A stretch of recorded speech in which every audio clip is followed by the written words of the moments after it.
before we get started, I definitely owe y'all an apology. Yesterday was a crazy day for me. So we couldn't do office hours tomorrow, but we're back at it Tuesday. Um, how y'all feeling, man? First and foremost, hope everyone is having a great morning, a great start to the week. Hope Monday was a lot better for you guys than it was for me. What we got going on today?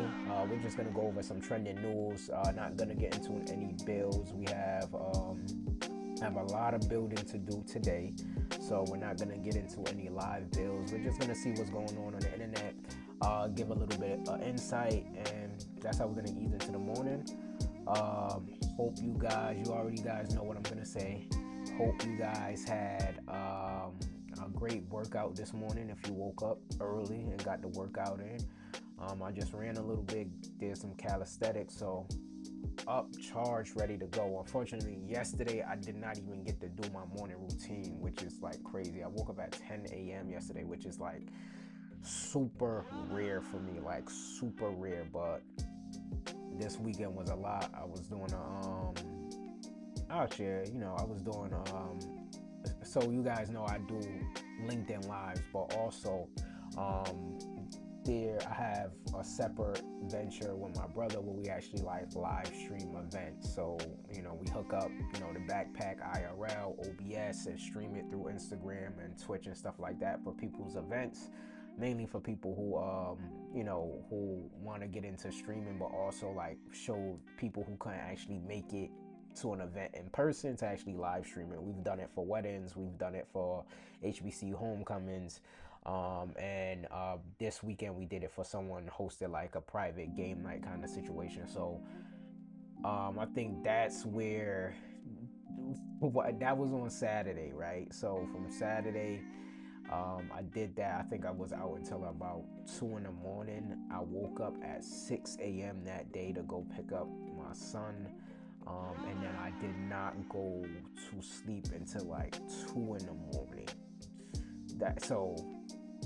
So boom, I was out until like 2 a.m. Saturday into Sunday. Woke up at 6 a.m.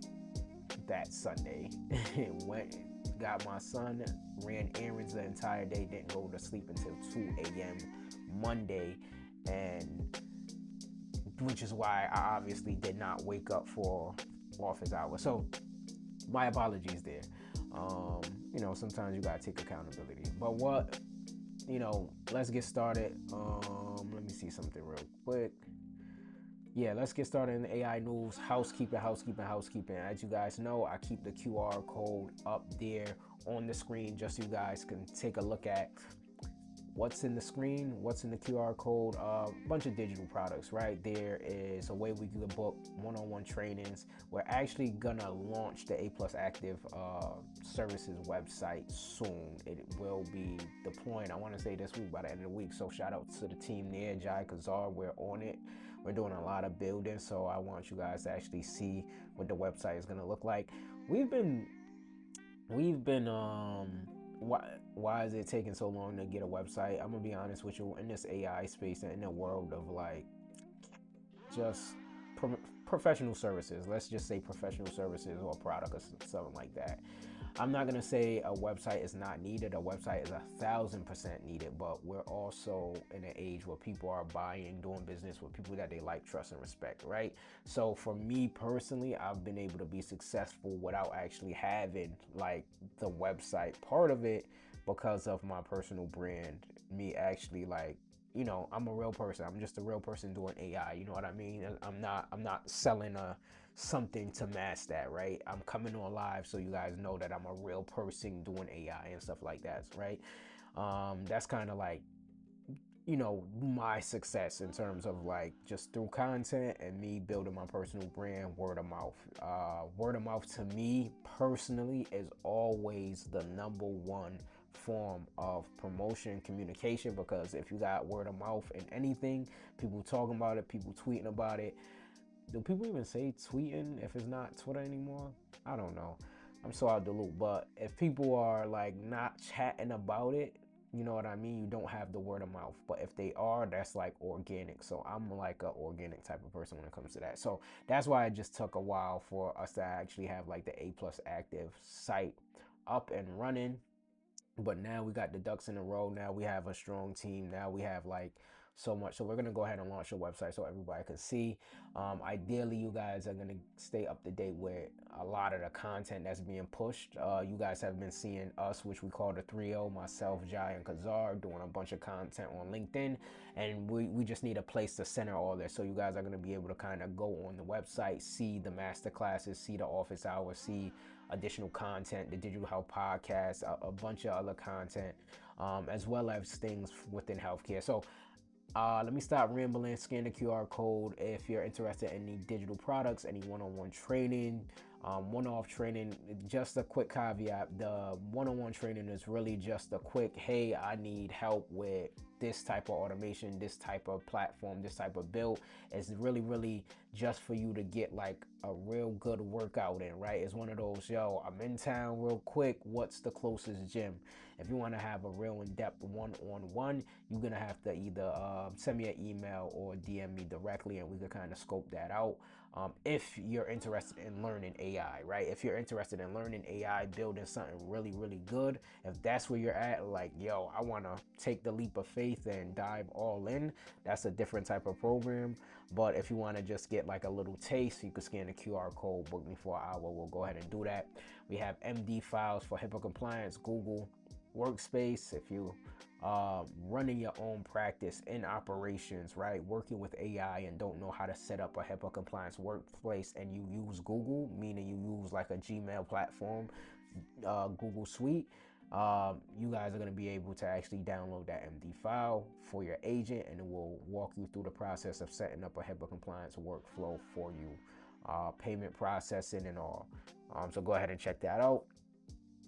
And templates. But let me stop rambling, man. I just wanted to come and level set and say, you know, I missed y'all. I'm gonna be honest. I haven't been on here. I didn't come on Saturday because we were doing like a lot of one-on-ones. So I'm live. I'm back, and let's get into it. Let's get into some motion. Let's see what's trending right now. Okay. So my screen is not sharing, but it's okay. This is how we adjust myself. Let me just put myself on the top right. What are we gonna actually talk about today? So let me turn the music down if it's not too. I like music playing in the background. I hope you guys can hear it a little bit and it's not too overbearing. Like, I'm one of those people that just. Okay, so it's not too overbearing. I turn it up a bit. I just like setting up the ambiance. Let me take the QR code off the screen.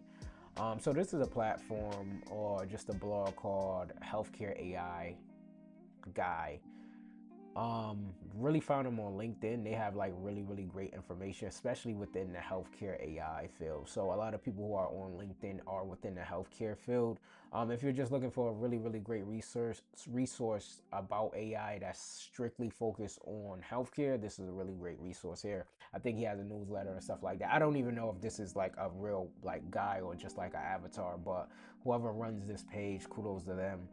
They have a lot of great information. So if you're someone in the healthcare space looking at like AI for, you know, yourself or anything that you got going on, this is a really great platform.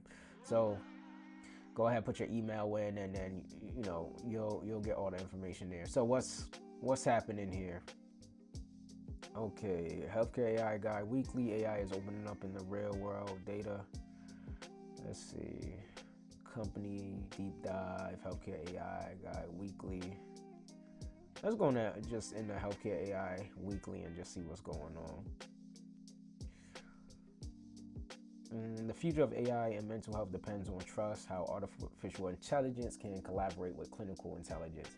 This is super important because, like, just in general, like AI and healthcare is becoming like big, like big on. Hold on, let me adjust my mic, y'all. I feel like my mic is a little off, or not. I'm a little close from it, but this is like really big. Healthcare and AI is. I want to say AI is. How can I say this? I want to put this in like. I feel like I'm not saying like healthcare is the number one industry that AI is impacting, but AI is having a very large impact in healthcare, in digital health, and how we deliver care in so many ways. So AI for patients should be able to collaborate with clinicians, not replace them.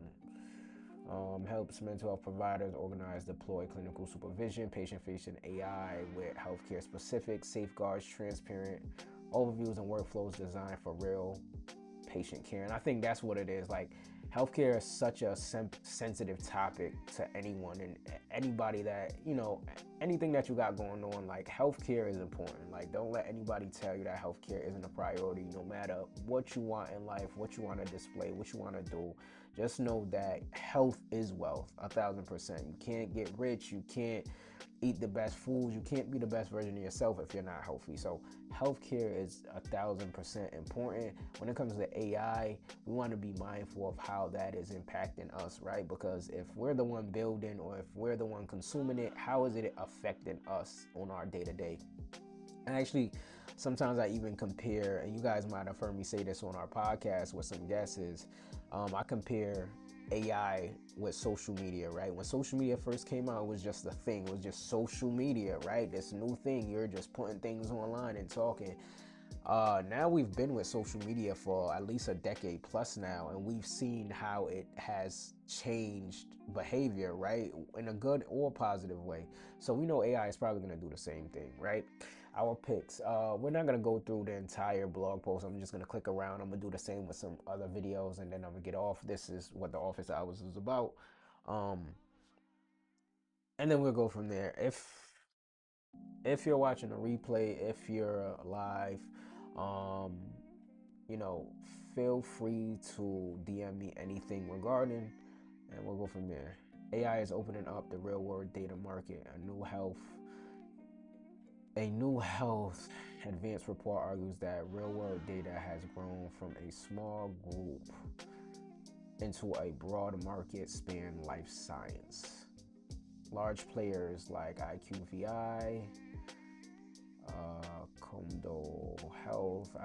For some reason, I've heard of some of these companies, but not really. AI is changing how these businesses operate. Historically, companies rely on large teams to manually read charts and extract details such as disease progress, biomarker status, and treatments and outcomes. Companies use NLP and foundation models to clean and standardize data for biomarkers, disease progresses, lines of therapy, and outcome from clinical notes, and reduce the time and cost of manual chart abstraction. Tools from companies like, wait, what? Hold on, let me see. Let's see the next one. I just want to go through some of the tools. All right, so this one was AI is opening real world. Okay, so mostly on the data side of things, which I get. Like, data is super important when it comes to healthcare, especially in like enterprise or even startup. Yeah, you want enough data on your ideal demographics so you're able to treat them right. That's important. So this is more so talking about like how AI is impacting data, extracting charts, and the time it actually takes to dissect and collect all that, and maybe put that in a dashboard. Once again, super important for like that operation standpoint. I want to look for something that's like more so like patient facing. Healthcare savings from AI. Natural language progresses and machine learning continues to create 439 billion to 811 billion in annual net value within 5 years. You guys, this is billion with a B. You see how much money that's going into AI? So private payers. Okay, let's get into this. The authors built the estimate from implementation benchmarks across 12 operating domains, then applied those savings ranges to 2024. Private payers had the largest dollar opportunity within 205 billion to 357 billion in annual value. Most of that came from medical spending such as predictive avoidable readmissions. Okay. Improved patient authorization decisions, rising claims, rising claims and reducing fraud waste. Okay, so I think a lot of this had to do with how, right, like when you actually get the data and then reinforcing it with um, an action plan or a care team around that. So hospitals followed behind like the private payers, right? So they followed from 131 billion to 220 billion, with the biggest gains coming from clinical operations led by use cases such as oral block optimization, workflow, product, staff, and supply chain. Okay, so hospitals are seeing a lot. Public payers, right? So what is this saying about the public landscape of healthcare? 62 billion to 107 billion. That's interesting. From applying AI to it. And I just think, right, the access on a public level might be the reason there, right? AI tools to Medicare and Medicaid. I think this is going to be important. Although, like, right now, I mean, no, it's top up there, but this is going to be important, right? This is, I feel like here is going to impact a lot of, right, the people, the day-to-day people, or the organization. Like if you're running an organization or a startup, like these are most likely going to be your demographic on the public sector. So from applied tools from Medicare, Medicaid operations, including care management, provider oversight, and claims workflow. Yeah, I could see that, right? That makes sense, right? A lot of the providers who support Medicare and Medicaid, um, recipients, their infrastructure isn't set up the best. A lot of the stuff are outdated claims data, prior authorizations, all that stuff. Insurance, like just insurance triage, knowing what's on their insurance, what type of drugs and prescription they're able to access. A lot of that is tedious work. A lot of the infrastructure is for a lot of companies that's working with like people like Medicare and Medicaid recipients. They're not up to date with this technology, and I don't think they're doing the best job to support people with the technology as well. But this is one of the top domains, so it's interesting. So physician groups have 29 billion to 90 billion of opportunity, with the biggest gains coming from clinical operations, miss visit prediction, documentation, workflows, continuum of care, and clinical analysis were the main reasons. So yeah, I think this all aligns when it comes to healthcare and how we want to incorporate AI, where we want to do it. um this aligns, right? It's just, what are we going to do about it, right? What, like, we see the value, we know where AI could fit in, but what is like the large plan in making this like accessible, right? Across systems, medical expenses savings about 70% of the value. Admin saves made up 30%. Gen AI led use cases made up of 50% of the total opportunity, largely through documentation, summary, call centers, patient communication, claims workflow, and other labor heavy processes. So, a lot of that day to day, what the front end person is doing, what the provider is doing, the documentation, right? AI could come in and kind of clean that up and save so much like money and time when doing that. But let's look at this chart. This is important, right? Okay, so this is just breaking down, right, the value and how it was like organized. So private payers here, right? We're looking at the value, provider relationship management, claim management, member services, corporate function, continuum of care for hospitals, network, and market insight. Okay, so data, clinical operations. That's a lot there on the hospital side. Clinical analysis, quality and safety, value-based care, reimbursement, corporate function. Okay. Physician groups. We have the care. We have the network. Clinical operation. Pretty much the same, right? Digital health funding. All right. Let's just scroll through this. What else they have? Digital health funding. Neuros around a few big bets. Tools and partnerships. It was just three. Latest on business, consumer, and clinical health care AI tool. Oh, so they actually have a list of AI tools. Ooh, I gotta go through all of these AI tools and see what works for us over here at A Plus Active Services. Google Research train foundation models on 1 minutes of, is that 1 terabyte minutes of wearable data. Okay, AI native health system.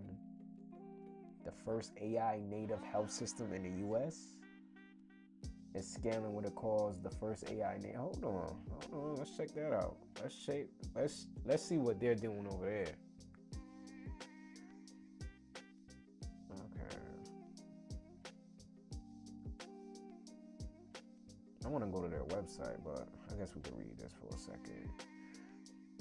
Today announces is building the first AI native health system in the United States, expanding technology, scope AI across 100 clinics, virtual care, and field medicine services. Okay.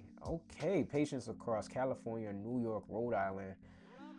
Scope AI organize the clinical picture in real time, giving physicians a diagnosis head start. So appointment focused on patients, not the administration.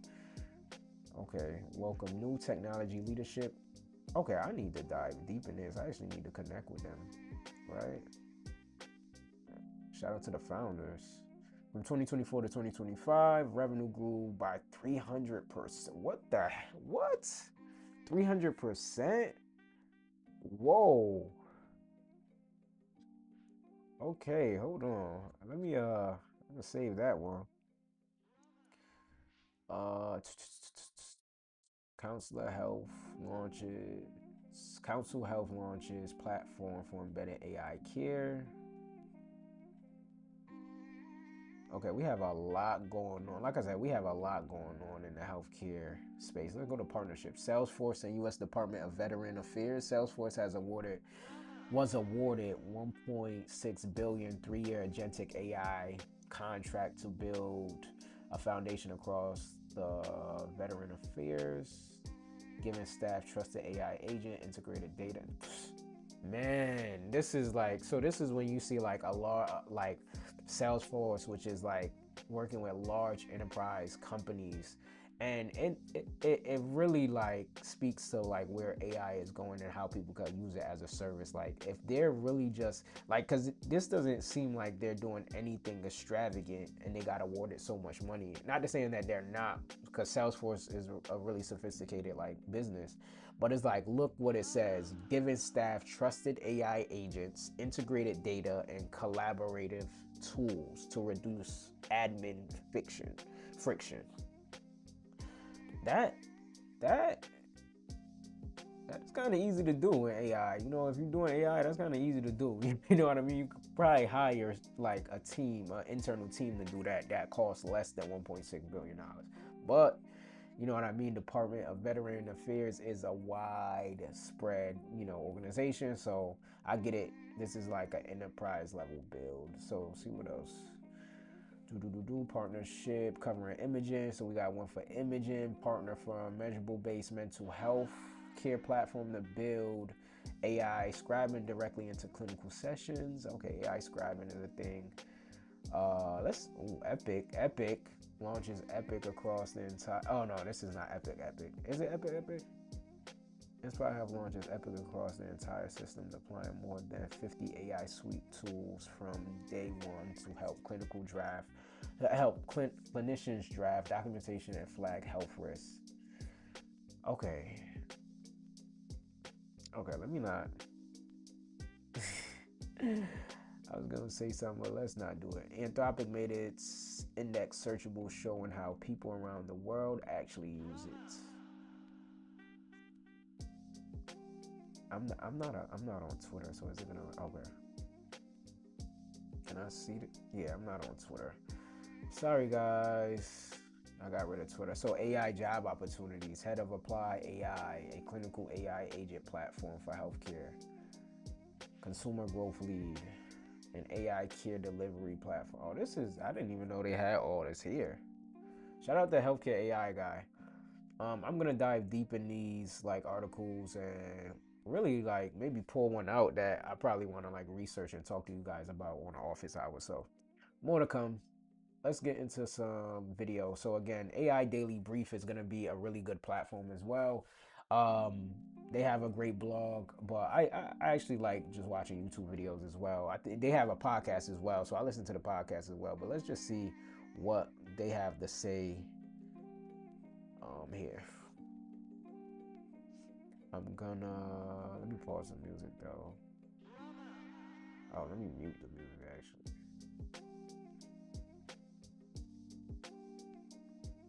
Uh,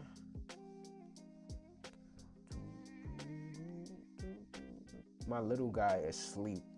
He just woke up. Like I said, man, he used to wake up at like 10, 11. As soon as I start streaming, here he is coming in the room. So that's why I'm always a little. That's why I put it like at 8:05, 8:10, because I know sometimes he's waking up at 8 and we going there. Let's go.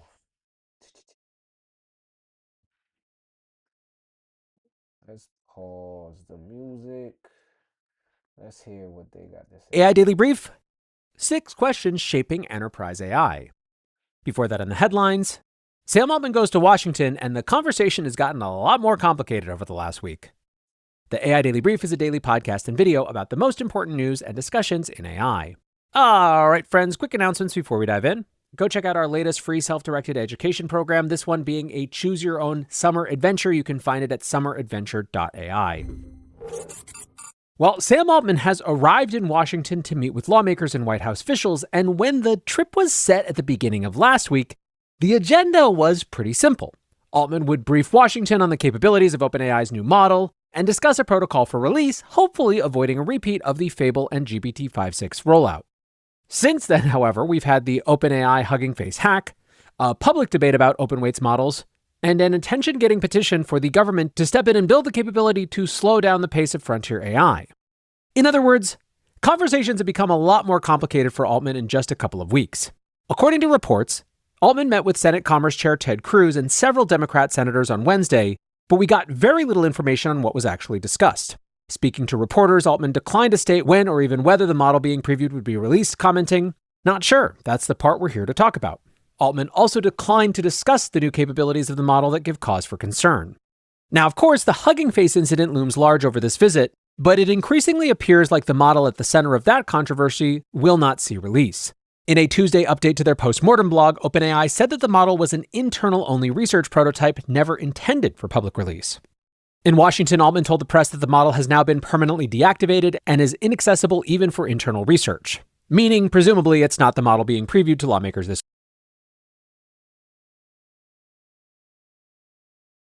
So, sorry, my mic was muted a little bit, but if you guys were aware of like this big hack that happened with OpenAI, and actually there's like other things happening with other companies, I believe Anthropic as well, and I believe there were other hacks with OpenAI. So, I think right when you thinking about this AI stuff and like government policies, like governance of this stuff, when a lot of these things happen, it's gonna make like really, really big noise. So it's up to the AI companies to kind of like level set and let people know, or let the the people that's like on the ground level know that hey, this thing, these things are gonna happen, especially being that it's so new, and instilling more confidence into like everyone, right? The world, the government, like, yo, we can actually make a lot of these things compliant. We can govern these things safely. It's brand new. It's gonna happen because a lot of these platforms, OpenAI, Anthropic, people are building on these platforms or using their tools in their stack, in their tech stack and stuff like that. So we want to be just as confident as the actual key players. And I feel like it's their job to make sure that we have that confidence, if that makes sense. You know what I mean? Like, just my little 2 cents. This week. Now, Sam said that he and Ted Cruz had not discussed specific legislation, but that, quote, "We talked about our new model and what it's going to take for America to remain competitive with AI." Altman also said that he didn't support mandatory safety testing, particularly because it could introduce an unnecessary burden on open weights model developers, but added, "For frontier models at new levels of capabilities, we think it's really important that the federal government has great testing capacity and capabilities." Altman said he plans to meet with a range of other officials to end the week, including White House Chief of Staff Susie Wiles, who, for whatever reason, has wound up as one of the key decision makers on AI policy. That meeting will likely include a discussion of the voluntary AI safety testing framework, which has a deadline of August 1st. Okay, they're getting into a little too political for me. Let's move up here. Okay. I hate when it gets too political. Like that's not my. To everyone is the way to answer this question. This has the potential to begin a new era of personal empowerment, in which individuals have greater freedom to pursue their interests and reach their full potential. Now, the op ed came as part of a press tour that linked up with Meta's new AI optimism campaign. In a separate interview with the Journal, Zuckerberg called for the US government to accelerate AI development rather than restrict it. He argued that the benefits of broadly distributing AI outweigh the risks by quite a margin, adding, I get that it's always hard to debate about the future because it hasn't happened yet. But I do think we have a lot of data points at this point, and that should point us to be much more optimistic than I believe the current discourse reflects. I agree with Mark on that because we need to get AI in front of as many people as possible for it to be a benefit to people. Um, OpenAI ChatGPT is doing a great job in that, like making AI easily accessible. It's on your phone basically, right? Everyone has access to AI. I think the wider strategy or the wider adoption of AI is gonna take for it to be in everyone's hands. So I agree. I just agree with that statement.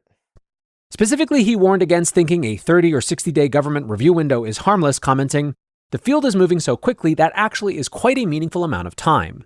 Now, notably, Meta is the only frontier AI lab that hasn't agreed to the government's voluntary testing framework. Zuckerberg also said that the US government shouldn't ban Chinese AI in a separate interview with the Financial Times. Not only does he think a ban won't be effective, but he believes it would open the risk of regulatory capture and could stymie the release of open models more generally. Now, Meta's AI CEO Alexander Wang recently said that the company will begin launching open source models again, suggesting that this isn't just hollow sentiment. Still, overall, the core message is simply that more AI optimism is needed. Speaking with the New York Times, Zuckerberg said, so much of the discourse from a lot of the other labs that are developing this is overwhelmingly filled with doom. There needs to be a voice or several voices that are bringing realism to this debate. Now, I think unfortunately, Mark Zuckerberg's power to be the leading face of AI optimism is limited by history and people's fairly negative view of the overall impact of social media on society. Still, to start to have loud, sustained discourse that other people can pick up and run with is immensely important, and you better believe I will be here amplifying that message.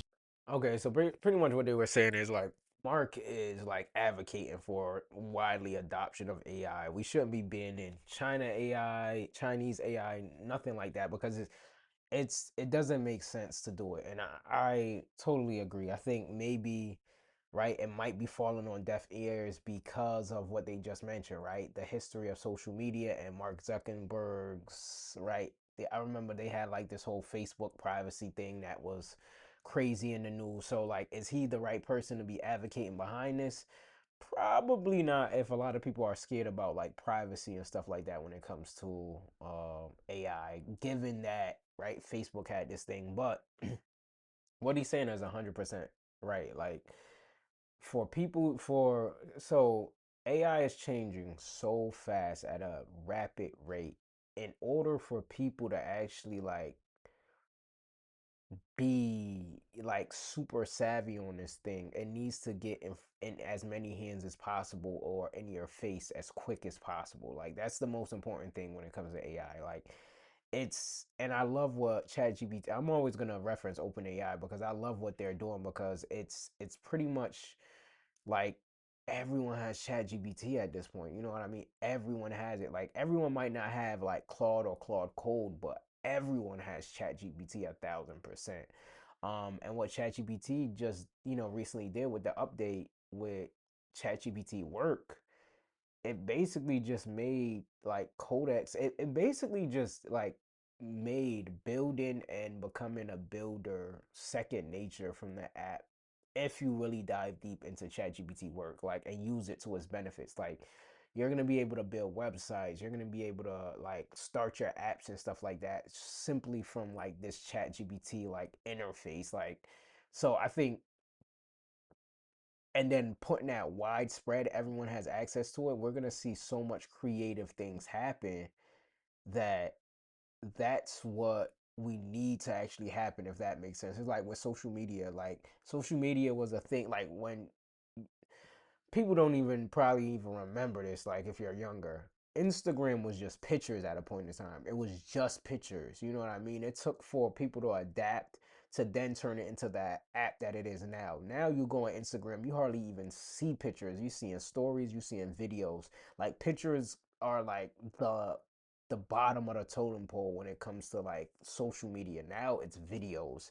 And it's like you got to pay attention to how people are adapting to these things, and the only way to do it is to give it to them, let them play with them, like let the generations have fun with it, right? The generations before me are gonna like do something different. My generation is gonna do something different. The generation after me, my son and stuff like that, when AI is like easily accessible, they're gonna do something different, and that's the only way we're gonna be able to see like the value. There's gonna be good, there's gonna be bad, but I feel like the good is gonna outweigh the bad because humans, right? If we're thinking about AI and humans and keeping humans in the loop, right? We're the ones using it, so we're gonna be the ones to accelerate this in the way we need it to. So I don't think people really need to be scared of that part. Let's go into another video. Sam Ottman. This was 7 days ago. Never a better time to do a startup. And I 1,000% agree with this. Oh my God, this resonates. Let me go on my little tangent real quick because this is probably going to be the last video we watch until I get off. I did want to go on I saw something being that I'm on LinkedIn. I did see this. All right. You know what? I'm gonna skip this video because we're not gonna stay on too long. But you guys go ahead and watch this because I'm gonna watch this later on. I saw a LinkedIn or this post where it said LinkedIn just added a seems like slop a AI slot button. Is that true? Because I haven't seen it yet, but if that's true, I think this we're gonna get into like okay. Let's hold on, guys. This Let me go on my tangent real quick for this part. Boom. Let me put the QR code on the screen. Call to action. Shameless plug. But let me get into this part of it, right? So LinkedIn just added a seems like AI slot button, right? And I'm pretty sure they're probably not the first ones. If they are the first ones, other sites are gonna do the same thing. It's for them to like dictate AI slop, all the nonsense that's coming on like feed, social media. None of it is real or organic anymore. It's almost out of control to how much AI stuff is on social media right now, on the internet right now. So you don't know what's real, what's fake. 9 out of 10, right? If you're in this AI world, right? If you scroll in your feed, you're seeing so much AI produced content. It's overwhelming. It's like everybody looks perfect. Like everybody looks perfect. Everybody is talking about like AI consultancy. And to be honest with you, that's the reason I'm choosing to go live.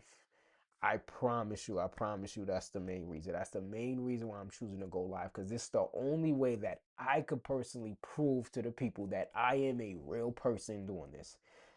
And right, the source of truth is gonna be you guys seeing me do live builds, me going through this, me talking about this in my most authentic voice, right?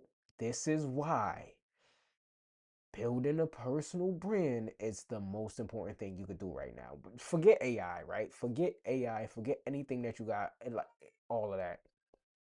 See, my son is waking up, right? Forget AI, right? You got to build a personal brand to survive in this world, right? Like AI is going to take over all of this admin stuff, all of this producing, marketing, billboard, like all of that is going to be taken over. Like it's not even going to have like the sauce anymore, right? Like we see it happening. Like pretty soon social media is going to be in the bucket of where newspapers and all of that is. Build your personal brand. You can't go wrong. You cannot go wrong.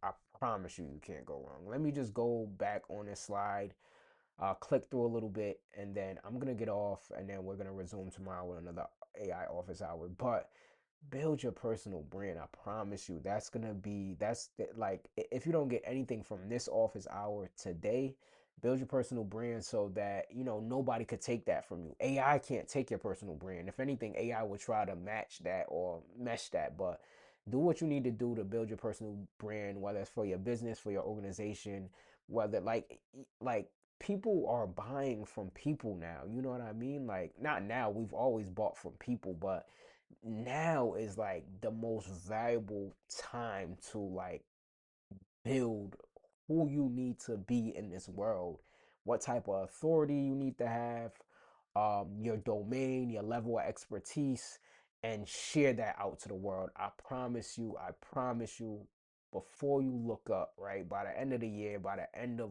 whatever, if you continue doing building your personal brand, whether it's putting content out there, going live, you will be successful. Like, AI will not take your job 1000%. Like, it's not gonna happen. Now, if you're someone who's like passive on the back end, chill, um, in a role where AI could take your job, or in a role where things is gonna change up, man, you either better build a skill, you either building the skill to use this stuff, or you're building a personal brand. Me, I'm doing both. I'm doing both, right? Sales is my thing. Marketing is my thing. I'm a people person naturally. I'm not really the technical piece. I just know how to do this stuff. But me, I know how to do this stuff, right? And I appreciate people who are able to simplify things like AI, and that's my job, right? I'm trying to I'll simplify these things for people. That was my tangent. That was my tangent. All right, let me go back into this, scroll through it just so you guys could see, and then I'm gonna get off of this for today. All right, so LinkedIn just added seems like an AI slot button. Can I read? Okay, let's read this for a hot second. On July 30th, the company added a seems like slot button next to posts and comments in the feed. Why did they do that? Classifiers that decide what appears in the suggested content, since slop is hard to define. All right, slop is hard to define. AI dictation company published a report finding that 41% of long form posts on LinkedIn appear to be AI. What? What? What? Are y'all hearing this? 41% of long form post on LinkedIn is AI generated. That's, oh my God. That's what? That's oh my God. That's close to half. That's scary close. Like, that's scary close. You know what I mean? So the platform now catches hundreds of thousands of automated comments attempts per day. So you have people commenting, right? Probably your DMs and your feeds, all AI generated, more like close to half. So, oh my God, this is crazy. LinkedIn also is retiring enhance your posts, its own AI writing feature, and replacing it with proofreading tools that corrects text without rewriting the voice. Okay, I like that. AI and slop are not the same thing, he said. What are your thoughts? Wow, hold on. Wow. That just blew my mind. That just blew my mind. Whoa. That just blew my mind. Okay, so guys, people, man, take this into consideration. You guys know what's happening, right? Things are changing in the world. The world is changing 1000%. Be mindful of that, right? Like how we're operating on. Oh, I gotta watch the Gary V. You know what? Hold on. I'm gonna prop this video up because I feel like I just saw something with Gary V, which I'm gonna watch next about something. He just had a recent. There we go. 3 days ago. No, was it this? Unfortunately, growing on social media just changed. Yeah, I'm gonna watch. They're all wondering the I'm same gonna. thing, and You we know what? polled.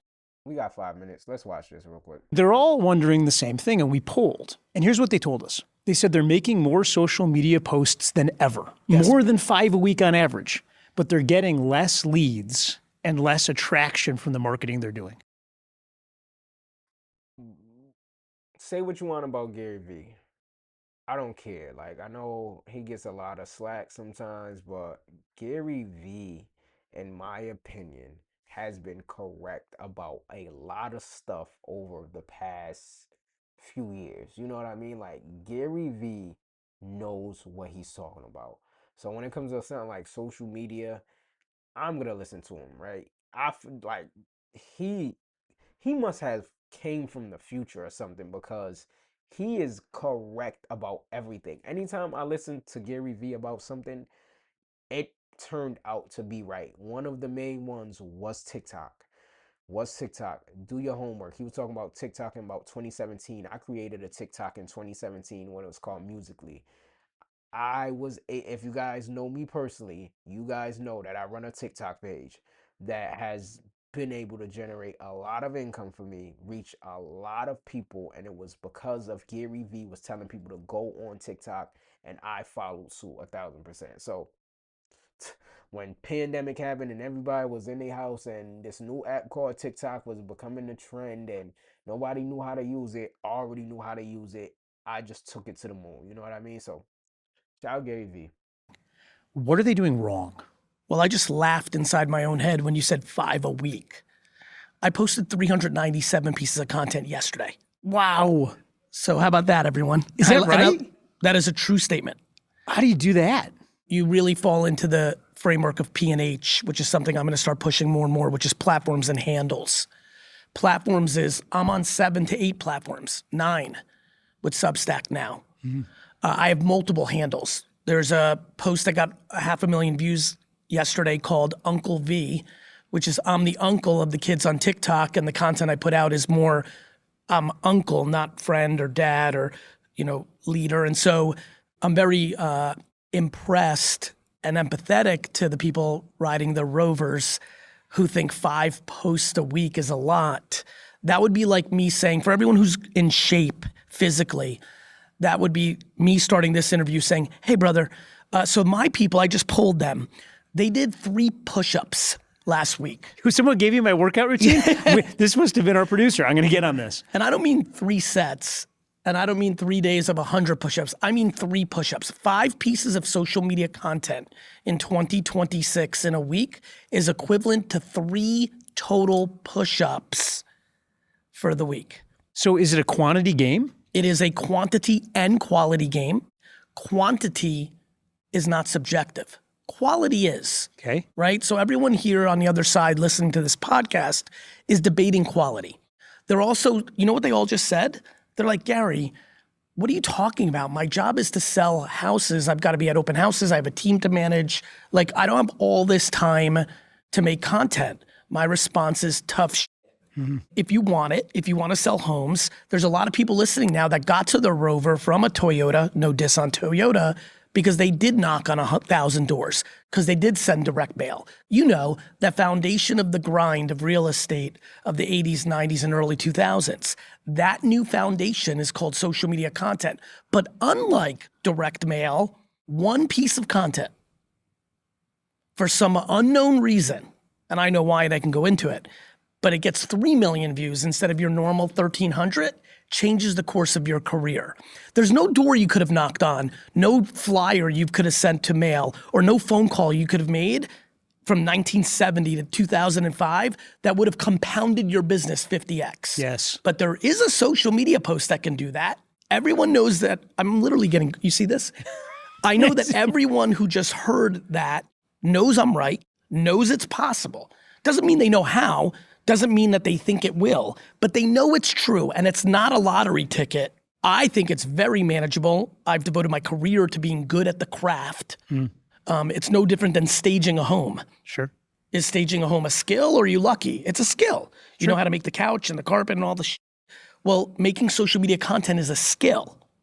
I know, and I'll do it right now, that I can say go to garyvee.com/attention and I put out a 50-page deck from my last book, Day Trading Attention. That is free, no excuses. Especially if you have a Rover, you can afford a $30 book. But even if you don't want to, there it is. It's garyvee.com/attention. I know every day at @GaryVee, I put out content of how to do this well. I also know that I tell people over and over, don't listen to what I'm saying, watch what I'm doing. But I also know that yesterday when I landed in Atlanta for this amazing keynote, and thank you for having me, It's an honor. I ate some gummy bears in my hotel room. And I wasn't supposed to do that. And that's called lack of discipline.